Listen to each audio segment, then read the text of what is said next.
Wabarakatuh.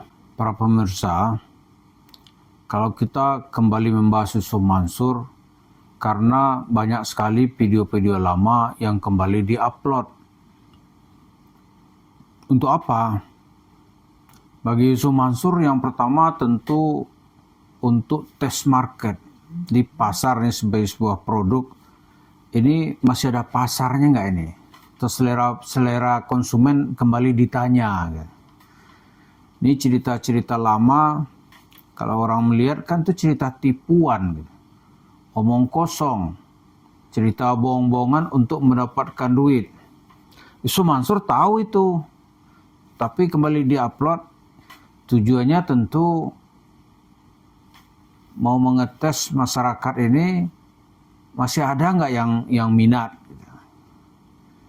Nah, kalau ternyata nanti masih ada yang berminat, kita kira tentu masih ada gitu, karena masyarakat ini kadang-kadang kan perlu hiburan. Nanti begitu duitnya sudah habis, baru menyesal.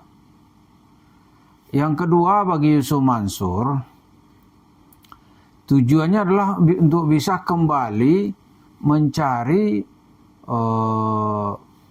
wilayah-wilayah sedekah yang selama ini telah dia tinggalkan atau dia sudah disuruh pergi dari wilayah itu, gitu. Ya kan? Nah sekarang mulai disusuri kembali. Tapi Yusuf Mansur nggak sadar gitu. Dia nggak pernah sadar bahwa masyarakat itu tetap masih ingat. Nggak mungkin bisa dilupakan. Ya kan? Tetap masih ingat. Kalau nanti dibantah atau diprotes orang, Yusuf Mansur enak aja nanti beralibi. Oh itu video lama itu, ketika Anda masih muda gitu kan. Lah emang yang mengupload kembali video itu memang siapa? Orang lain? Nggak mungkin. Hanya dia yang bisa mengupload ulang videonya itu. Karena dia punya rekamannya yang asli. Ya kan? Lalu kalau orang masih memprotes, di sini dia beralibi. Itu video lama. Videonya video lama, tetapi perbuatannya tetap diperbarui. Ya, karena sekarang ini terus terang aja ya, Yusuf Mansur tanpa sedekah itu nampaknya walaupun duitnya banyak gitu, oh pusing dia. Karena sedekah itu bagi dia jualan agama itu murih kalau kata orang Arabnya. Kalau kata kita gurih gitu. Jadi orang di Saudi itu menyebut dengan kalimat murih. Ternyata hampir sama dengan kalimat kita, gurih. Jadi keuntungannya ini gurih. Tidak ada yang bisa menyamai gaji siapa gitu. Orang bekerja gaji siapa. Yang pulang dia bisa, yang cuap-cuap hanya paling 2 jam gitu. Dia pulang bisa membawa uang mungkin 1 miliar, mungkin 2 miliar gitu. Dan itu periodenya lama Yusuf Mansur menikmatinya. Selanjutnya bagi Yusuf Mansur, kembali mengupload video ini ingin membuktikan bahwa dia masih eksis. Padahal itu cerita lama gitu. Dimana kalau disuruh dia mengulang baru, dia nggak bisa. Kenapa? Ide sudah habis. Dan terakhir, dia rupanya syahwat politiknya tetap tinggi. Dia berharap dengan mengupload video-video lama itu masih membuka pintu untuk mendekat kepada kekuasaan sebagaimana telah dia praktekkan selama ini. Tapi kalau kita lihat hal-hal seperti itu tuh ya berat ya.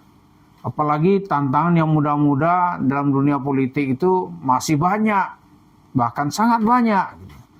Datanglah generasi seperti Yusuf Mansur dengan sisa-sisa kekuatannya kembali ingin memasuki dunia yang sudah dia tinggalkan.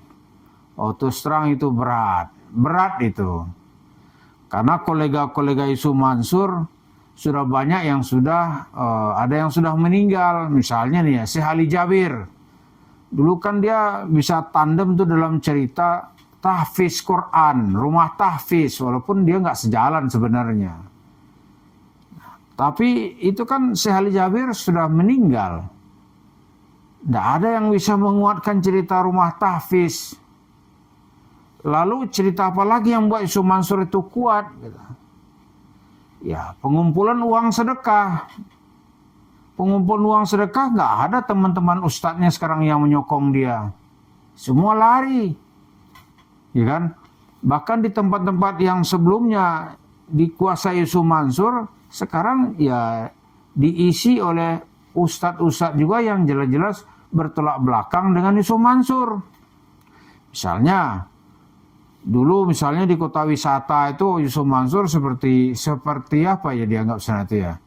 Dianggap seperti guru yang digugu gitu. Sekarang digantikan oleh tokoh yang juga populer, misalnya Agim gitu. Agim itu mengisi tempat yang ditinggalkan oleh Yusuf Mansur. Lalu dia mau kemana sekarang gitu? Jadi test case-nya itu atau test marketnya itu sebenarnya akan melahirkan respon yang sangat keras. Belum lagi sekarang cerita YouTuber. Itu YouTuber itu memperhatikan kemana Yusuf Mansur. Begitu ada statementnya yang apakah itu semen diulang, tapi ngawur gitu. Orang pasti akan segera bereaksi supaya Yusuf Mansur menghentikan cerita ngawurnya. Ya kan?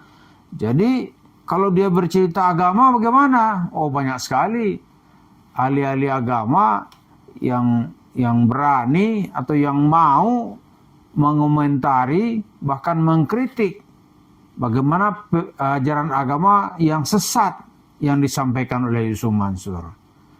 Jadi ada cerita nih Yusuf Mansur ngadu gitu, keluh kesah. Dia nggak ikhlas. Kenapa nggak ikhlas? Aneh pokoknya nggak ikhlas, reputasi dirusak. Katanya dia akan mengadu ke Tuhan gitu. Orang nggak takut, lo ngadu-ngadu aja. Doanya juga nggak didengar. Apalagi jemaah sekarang nih. Dengan cerita rayon Yusuf Mansur, jemaah nggak ada yang percaya. Terus dia ancam misalnya nih, pokoknya kalau nggak sedekah ke gue kualat. Orang nggak takut. Karena doa Yusuf Mansur juga nggak didengar Tuhan kan. Kalau didengar, wah sudah dibalas lah. Nggak ada didengar. Jadi orang udah percaya sekarang aja, alah suka-suka lah kami nggak percaya lagi. Gitu. Jadi wilayah kekuasaan Yusuf Mansur sekarang ini yang dia dikdaya itu hanya tinggal di bisnis usahanya yang bermitra dengan ada temannya, yaitu di warung steak and shake. Itu dia bangun banyak sekarang, banyak dia bangun. Tapi walaupun yang tutup banyak juga. Karena target dia di tahun 2025 ini dia harus punya itu 300, ya sekitar 300-an warung steak and shake. Ya itu terus dibangun gitu. Duitnya dari mana? Nah di sini orang melihat sebenarnya Yusuf Mansur itu masih banyak duitnya. Ya walaupun dia nggak ada tempat, seperti video kemarin dia seperti gelandangan gitu. Tapi banyak duit. Ya duit akibat keputusan OJK yang mengeluarkan mempilotkan Paytrend. Itu kan asetnya, kasnya kan masih banyak. Ya kan? Lalu Yusuf Mansur dengan segala kelicikannya mencoba meraup supaya duit Paytrend ini jatuh kepada dirinya sendiri. Memang itu jatuh pada dirinya sendiri, nggak ada yang sanggup menggugat gitu, atau menggugatnya tidak cukup dokumen. Lalu dari situ Yusuf Mansur berleluasa membangun bisnis-bisnis. Ya, di antara bisnisnya yang terlihat oleh masyarakat itu adalah warung steak and shake. Banyak dia masih di situ. Ya kan? Masih banyak dia dikdaya di sini. Sebenarnya kalau bagi kita diserang di mana-mana itu ya mundur lah, fokusnya lah mengembangkan usaha. Tapi Yusuf Mansur nggak peduli. Kalau ada orang bilang dia muka tembok, dia nggak peduli juga muka tembok, terserah. Pokoknya aneh kembali dapat meraup sedekah, gitu yang penting buat dia. Nggak peduli juga dia upload aja terus tuh sambil menunggu respon yang paling keras di mana ini, gitu kan? Ternyata youtuber ini keras semua responnya. Hampir tidak ada yang mau mengidentikan dirinya dengan Yusuf Mansur. Kalau ada pasti sudah dicap oleh masyarakat sebagai kaum munafik gitu, atau penjahat, yang menggunakan agama untuk kepentingan pribadi. Jadi itulah Yusuf Mansur dengan segala kegigihannya, dia ingin kembali membangun kejayaan yang pernah dia bangun, yaitu dengan mengepul atau menjadi pengepul sedekah. Cerita tabung tanah, dan dengan demikian dia menjadi konglomerat dalam bidang persedekahan.